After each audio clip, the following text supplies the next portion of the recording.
about them too, man. I That's do. awesome. Actually, I do. I mean, they're they have leadership there that I'm so impressed with. Hmm. I don't think I'd ever want to leave. I mean, I could get mad, things can happen, Sure. but if you look at if you step back, you're like, wow, I don't Mhm. see that kind of guy with those other companies Yeah. Yeah. And, that you can have a conversation with that hmm. seem to care, Hmm. right? They're putting forth the effort. Sure. They make adjustments. Hmm. No, I'm fortunate. You know, I heard about them in 94, 95, that DPR was hiring and paying more than everybody. I was over at Legoland at the time, Hmm. and I said, they'll never make it. Can't do that. That business plan doesn't work. And boy, was I wrong, Yeah. Wow. right? Yeah. And so, yeah, well, they don't. You just can't get hired by DPR. You have to get recommended, and then they have a pretty thorough process where they have multiple groups interview you. Is that right? So they just don't, you don't grab the phone one day and you're on this job the next day or whatever. They put a Wow. name on you. No. Let's say, Wow. I'm going to hire, I recommend Robert. Robert shows up to work, misses a couple Mondays, has a story. Joe, what happened? You recommended the guy. What happened? Hmm. Hmm. So, which is smart. That's smart. Yeah. So there's a big vetting Yes. that Yes. they do because they're Maybe gonna invest in you, right? they're looking for lifetime commitments Yeah, because right. they're committing to you. Hmm. Exactly. One of the things they have that's super special is they trust you, and Hmm. it's odd because I didn't grow up in the industry that way. The people are always checking, Sure. where they give the trust first, which it reciprocates. You end up wanting to work harder, right? Very interesting. Yeah. It That works that makes because sense. if I can relax and I'm not trying to cover my butt Hmm. because I'm worried about somebody, saying something, or if I can just work, then I end up putting all my energy in work. Hmm. And Productive. yeah, Wow. right. Yeah. That's different. Yeah. So I mean, you've had like this full spectrum of, starting in the 70s in the field Hmm. to this now. Yeah, That's quite a story, you know. yeah, yeah. I wouldn't. You know what? It, it's it is humbling because you meet very few people that are on their fifth decade. Very few Yeah. in the same industry. Yeah. When you talk about James Atwood, he's one of them. Hmm. My brother Bill's one of them. There's not a lot of us out there. Is your brother, is he still working? He retired last year. Hmm. Yes. Got it. So the biggest thing he notices is he changes his oil in his truck like once a year now, instead of every other month. Yeah. Exactly. Yeah. And yeah, but because it's so demanding, Hmm. it's hard to go all those years, stay interested, Hmm. to change challenges. If I was grateful, it was funny. I raised my kids, and I was pretty disciplined on them. And I remember one afternoon, a Saturday, I'm lining them all out for the backyard. My wife looks over. You're not the foreman of the backyard. You bring some of your work home, your technique, right? Yeah. Lining Yeah. everybody out. Sure. And my kids, I remember them saying, when we get older, none of us are going to go in the industry you're in. We're just not going to do it. Hmm. And they all came in it. They all went into it. Got it. Yeah. Well, so I met your son Brian, Okay, yeah, that's right. That's right. and that's kind of how we made this happen to get you in here.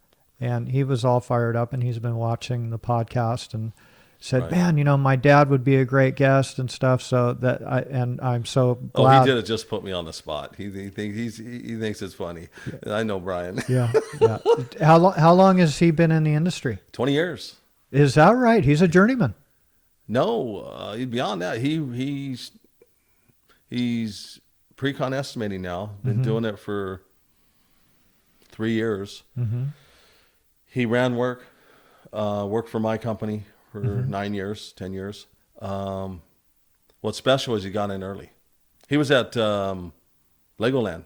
He was 16. He went out there in the summertime, earned enough money $10 an hour to buy a used car. And then we jacked it up, went through it. And then he was an apprentice at Walt Disney Concert Hall with Martin Brothers. Got it. Right. So that was in 2000. And he was willing to look at the software. He was building buildings, and I gave him access to on-center software, and you can pre-cut buildings with it. And he did a couple buildings that worked out really well. And we needed support in estimating a few years back while I was a manager. And he kind of raised, hey, I can do it. I've been using on-center. I just got to synchronize the database. And he went in there, got pummeled for a year or so because it's hard. It's Sure. a lot coming at you. Sure. And now I'd put him against anybody. And you look at him, you figure he's got maybe 10, 15 years and not 20, right? Yeah. Well, having the field experience for guys and then going into the office, I couldn't imagine going into this industry without working in the field. Well, they're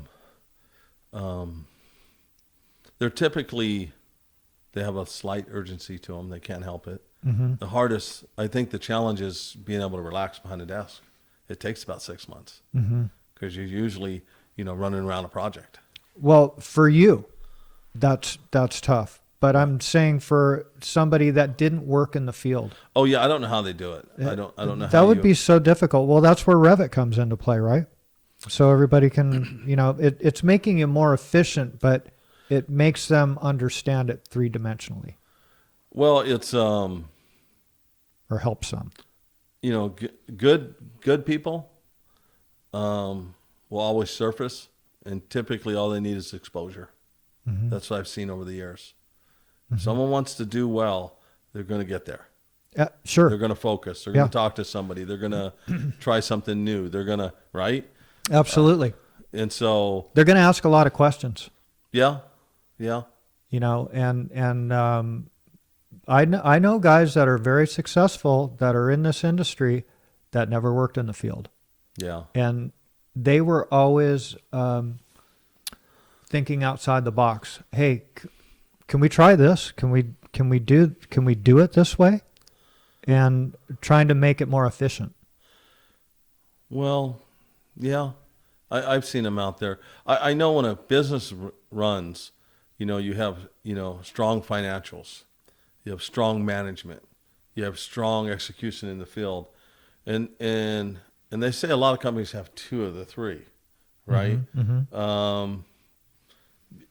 And it shores up the other ones. You'll go to some comp, I remember Caston when they were younger, they didn't do a lot of change orders. They didn't do a lot of paperwork.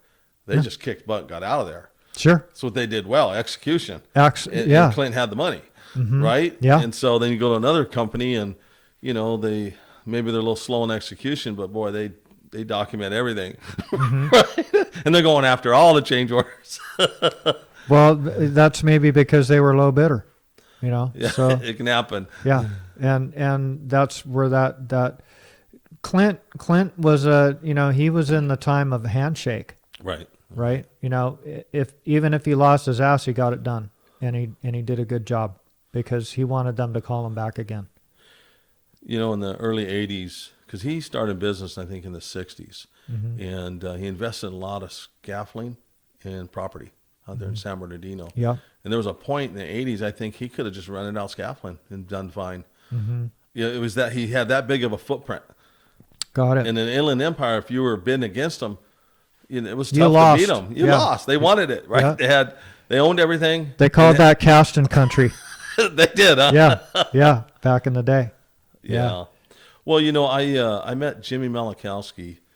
Oh, he was probably 21, working on a project in Bray here before he went over to Caston. And when I went over to Caston, I was on that Redlands job, and here he pulls up in an old 56 truck that they put a new engine in, big old flatbed. It's got all this lath. He comes back, and he jumps out, jumps in a forklift, pulls it off, drops it, jumps back in the truck, back to the yard. He's a hustler. So all those guys that came through the industry, they had an urgency. Absolutely. They were not sitting around. They were like, we got to get this done. Yeah. You can pick them out. And you still can today. You can find those apprentices. You can look at those apprentices, see which ones are going to move up the ladder. You know, Yeah. they're not everywhere, but there are some out there. And even back when I was working in the field, you could pick them out right away. Well, I think of a couple current ones that have a little edge to them. Hmm. They're a little bit cocky, and Yeah. that's not a bad thing. You have to have that. You have to have that. Yeah. Yeah. You got to have a little more than you need because it beats you down to normal, Hmm. right? Because if you don't, it beats you down past it. You're tired. You're Exactly. worn out. You don't Yep. want to come back. Yep. Yep. And so it's the confidence Exactly. because, like you said, all the pressure. Yeah, and the thing is, though, too, is the journeymen and the foremen recognize it, and they want to help you. They want to teach you. It gives them some gratitude as well. It did me when I had apprentices Sure. that were hustling for me. It made me feel good to watch these guys excel. Well, I noticed when I was running bigger projects that the guys I really liked were the guys that didn't chit chat a lot. Mm-hmm. Because when you run in a building, you have a lot going on, Yeah. and you don't need someone talking. So Sure. if someone was helping me on layout, it'd be the kid that would just sharpen the pencils, have the chalk ready, and do everything I wanted him to do and wouldn't talk. Mm-hmm. Right? He could listen, and and that I think it's because we were so busy. Mm-hmm. We wanted somebody that would just listen. Mm-hmm. Right? I remember in the old days, people would say, "What's wrong with Joe?" And nothing wrong. I just have 10 things I got to do. Mm-hmm. I don't have time. Right. Yeah. Hey, at 9:30 we'll talk when we have coffee. Yeah. You know? Yeah. So it's Raymond. When I was working for Raymond, they had their hangers doing all 12-foot stand up. Like on core work. And the reason why they did that was because they didn't like the guys talking. And you got your 20 up. You couldn't point the finger at this other guy and say, well, he was in the shitter for, 20 times that day or whatever the excuse was. They knew their 20 sheets had to get put up. And they did that on purpose. They made them stand up 12 foot by themselves. Yeah. Well, I went down to 10.6, because a lot of times you get above the ceiling and you don't have all the cutouts. Yeah. And an average deck's 15, so the halves work. Mm-hmm. But I'd spread guys out, so there was nowhere to hide. Mm-hmm. That's your area. Mm-hmm. Yep. There's nobody. The next guy's 30 feet away. Exactly. Right? Next guy, and then you get away from you own what you have at the end of the day. That's the bottom line. Nowadays we talk about production, we talk about expectations, we know what we bid an aggregate on a job. Just that conversation we know helps accountability. There's an old joke in the industry. If you go walk a job and you ask, hey, Robert, how many sheets you get up today? And if you say, well, I don't know. And I'd say, well, the fast guys always know, Yeah. Yeah. He's got 37, right? Exactly. The guy with 8, I don't really know. Mm-hmm. Exactly. Yeah. And those were tricks that were taught to really any foreman. You never, when the superintendent asks you what you got done, you never go, No, you have an answer. Exactly. You want an answer. Exactly. But what changed is you used to be able to call companies and get a hold of people. Then they had a machine. And now they have a machine just for the superintendent to take the calls. Yeah. And so unless they know you, it's probably hard to get into commercial work with a lot of guys right now, I would think, unless you know people. It's kind of been like that in the union. They vet these guys hardcore now. So when they have like this, forget the term that they use, but if a guy off the street goes to the carpenters union and says, I want to be a carpenter, they go, great, we need guys. And what they do is they put them in this kind of drill of skill block drill. Yeah.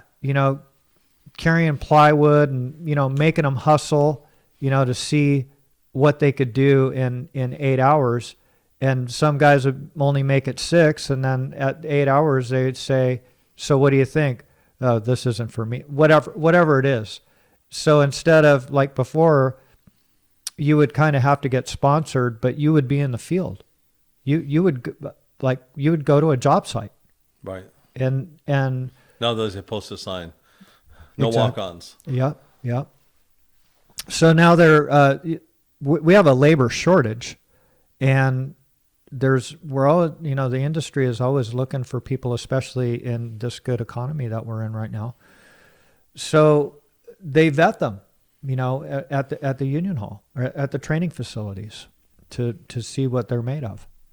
Yeah, it's yeah, because you think about it. If you're an outsider, you're thinking, what? Drive how many hours a week? Get up at what time? They don't even tell you that. I tell them right off the gate. Yeah. What Yeah. do you drive? Is it reliable? Sure. You got to get up at 3:15. Yeah. It's but I also tell them after a couple of years, you'll be making really good money, Yeah. right? Mm-hmm. Yeah. And the package right now, I think, is $65. It's $130,000 a year. Yes. A guy's getting after 4 years in apprenticeship. That's a pretty good package. That is a great package. And it's going to go up $2 more in July 1st. Yeah. Well, they always stay ahead of the curve as far as the wage, so that you can make a middle class living, be comfortable, and Yeah. Well, it's 130,000. It's funny to me, the amount of money to live keeps growing. It does. 10 years ago it was 75,000. Now well, the benefits are tied to that. So Hey, dude, they printed trillions of frickin' dollars. they did. You know what's going to offset that? They're going to inflation. They're going to take the 23 trillion and inflation hits, and now they only owe 12 trillion. So that's all it's worth. Oh, that's how it's working. Got it. Yeah, you forgot about that. I was huh? wondering about that. Yeah, so they just save 50 cents on the dollar. Sure. That's pretty good. Yeah, but if you have money or don't have money, you're in trouble either way, right? Exactly. So I think the pinch point in the future will be I'm amazed that they push off inflation. Is commodities because it's something none of us can really save. It's fuel, it's food, it's heat, it's stuff you can't store up. Sure. You have to keep buying. Exactly. So, but then keep average price of house in Orange County is what, 800,000? Yeah. I mean, that's wow. That's a That's joke. something. It's it's a piece of dirt, man. They're basically a scraper. Yeah, I remember in '78 they were like 54,000. I'm like, you're out of your mind. Yeah. Yeah. So yeah. Right. Back then, yeah, you were saying the same thing, but Right. it's a little out of control now, as far as Well, they'll help you out. They'll go with pricing. like a 50-year loan, kind of lower the payment. Sure. Why not? Like cars, you want to go 7 years, 8 years? What is this? Yeah, exactly. No, exactly. free. Yeah. Yeah. So, yeah, it's the carpenters. I liked what they did when they went all under one house. Finishers, plasters, lathers, carpenters, roofers, about 24 trades. Some of the other units didn't like it, but I thought it was smart because they were the only union growing in the last 10 years, where the other ones were shrinking. And I was working for Clint in the 80s when the carpenters seized the lathers files. I don't know if you remember when that happened. The carpenter went in there and seized them. And Clint Casson was pro lathers, but not carpenters, right? So I'm on a job site, and I'm like, redheaded stepchild, Yeah. with all these lathers. Yeah. And so I came up with a saying I thought was really funny, but not everybody else thought it was funny. Because at that time, remember, they took your vacation pay to help offset the negative funded pension. So I would tell them, when it comes to vacation pay, it's not a laughing matter, right? and these guys would be like, what? To me, it was funny. The carpenters were after, the lathers had a massive pension fund, and they were after that for a long time, and they won. They got it. Well, I think the lathers were,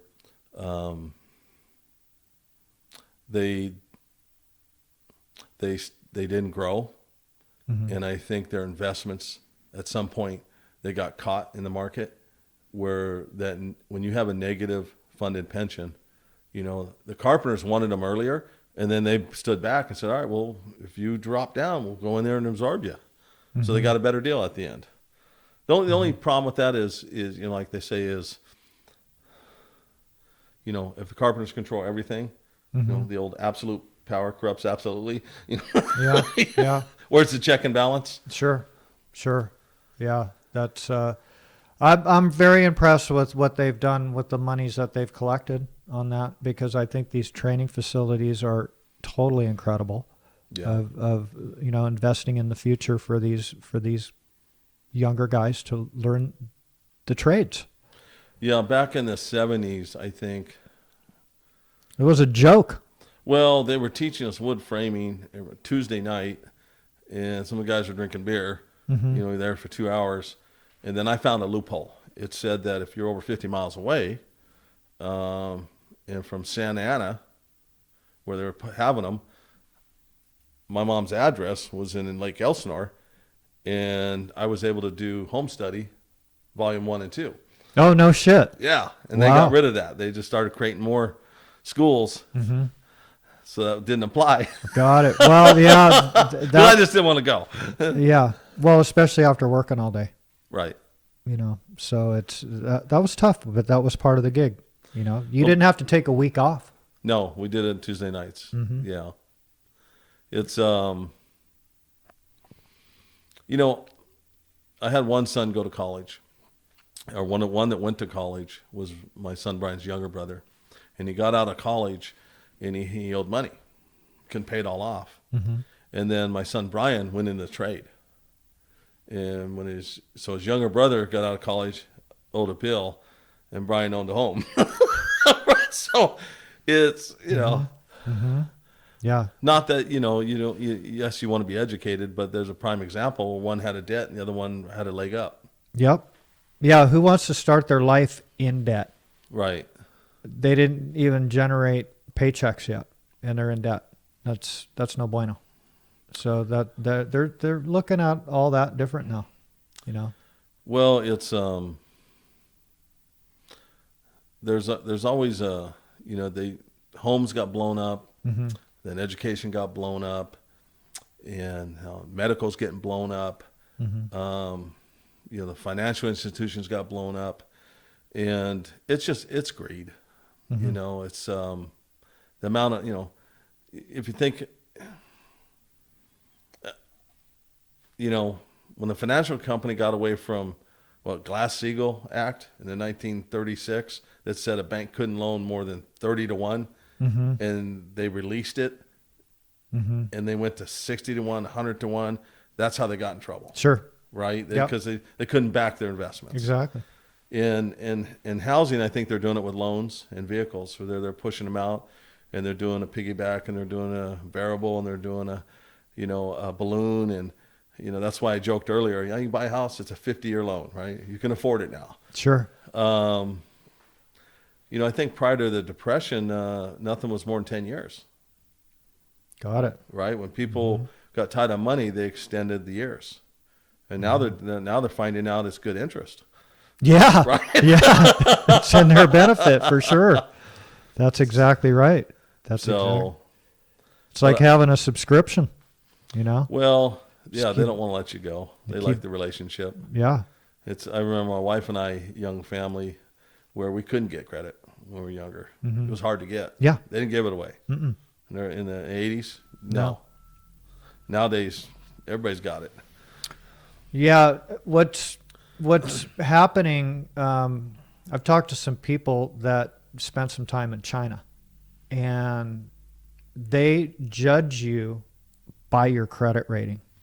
That's how you're judged, and that's what's happening with artificial intelligence. So said there's cameras everywhere. Right. And if you break a lot, you jaywalk where you're not supposed to jaywalk, you're on camera. They frickin' post that on these big screens outside, and then it gets attached to your credit rating that you are a cheater. A risk taker. Yeah. Cheater. Yeah. That you're not obeying the laws and stuff like that. So that is your credit is super important. I think that they do that formula here just a little different, right? Yeah. Yeah. Where if your credit's in shambles, and and you have a pattern, and you're probably someone who has an attitude, doesn't care, Sure. right? Exactly. The hell with you. Yeah. I'm not paying. Yeah. Yeah. I just wonder why. Well, I know why. My wife has always had better credit than me over the years, and I think it's a bias that women are ultimately less likely to tell you to take a hike, where guys will. That's my guess. Got it. Got it. My wife always had a higher credit rating than me because she was older than me. So, Oh, is that it? so she had it established before I did, but it's super important. You really can't do anything unless you have good credit. You know that when you went into business, right? Yeah, yeah. I borrowed against myself, and so I really funded. I had real estate. Sure. That was how a lot of us do it. But yeah, a lot of young guys that say they want to go into business, I tell them, "Are you friends with a bank?" Mm-hmm. I mean, you're a bank. Yeah. When you do a project and say it's $1 million project, Yeah. you might be out $250,000 before you get a dime. Sure. Exactly. That's high risk. You're all in, man. Yeah. You're all in. Yeah. So, But the thing is, like when you wanted to get, when you started buying lots of material, you weren't paying cash for it, were you? no. Yeah, you had to get credit, so you had an account and so forth, and Right. even though you had a corporation, you still had to give them a personal guarantee. I did. Yeah. They So wanted to know who owns it and what's he own. Yep, exactly. Well, I mean, and that kind of makes sense. But back at in the 70s and 80s, if you had a corporation, you didn't give a personal guarantee. You had a corporation. That's Right. So it's own a sole identity. Exactly. And then when everything went sideways in 2008, then that all changed. You had to personal guarantee. So it's super important to have good credit. Yeah, I fought off credit for years. It didn't, don't really need it, in a car, paper, house, or whatever. And I remember when I got my first job as a project manager, estimator, took a client out to lunch, and I turned in the receipt. And I said, "Hey, will I get that next week? Because I can only afford to do so many of these." They go, "We'll use a credit card." And I didn't have one. I actually had to go get my first credit card for my job. Is that right? Really? Wow. Yeah. And to this day, I don't have an ATM. I think it drives a bank crazy that I don't have one. I don't have one either. I don't need it. You guys No. want to charge me a dime? Use it at AMPM. We're done. Sure. Yeah. No, I don't have an ATM, but it's really important. It's really important, even for young people. You have, if you say you're going to pay your bills, pay your bills. Right. That's the bottom line, because in a lot of cases, I look at things like you two as where I don't have debt on my company. I've paid for everything, Right. but I still need credit to Right. deal with Operate. my vendors, right? Yeah. Because I'm not, I could pay cash for all my raw goods and all that crap, but it doesn't make any sense. Like if you're going to give me a 5% discount, I'll do that shit all day, but that doesn't happen. So I'll pay in 30. So it's, if you want to move up in the world financially, you have to have good credit, even if you are paying cash. Oh, it has to true, be. true. It has to be established. No, I was just thinking, I went and bought a vehicle, not recently, I think it was a couple years ago, and the general manager came out, wanted to know who Christine Riley was. He said, "I've been here 20 years. I've never seen a credit score that high."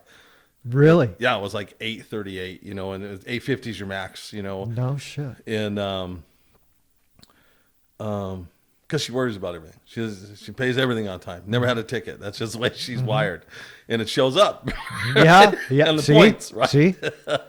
Did they give her a good rate, or did you pay cash? No. No, we got a good. I think we're 1.9%. We bought a used Suburban because we're $5 grandkids. We needed to go buy a used Suburban so we could fit everybody. Sure. And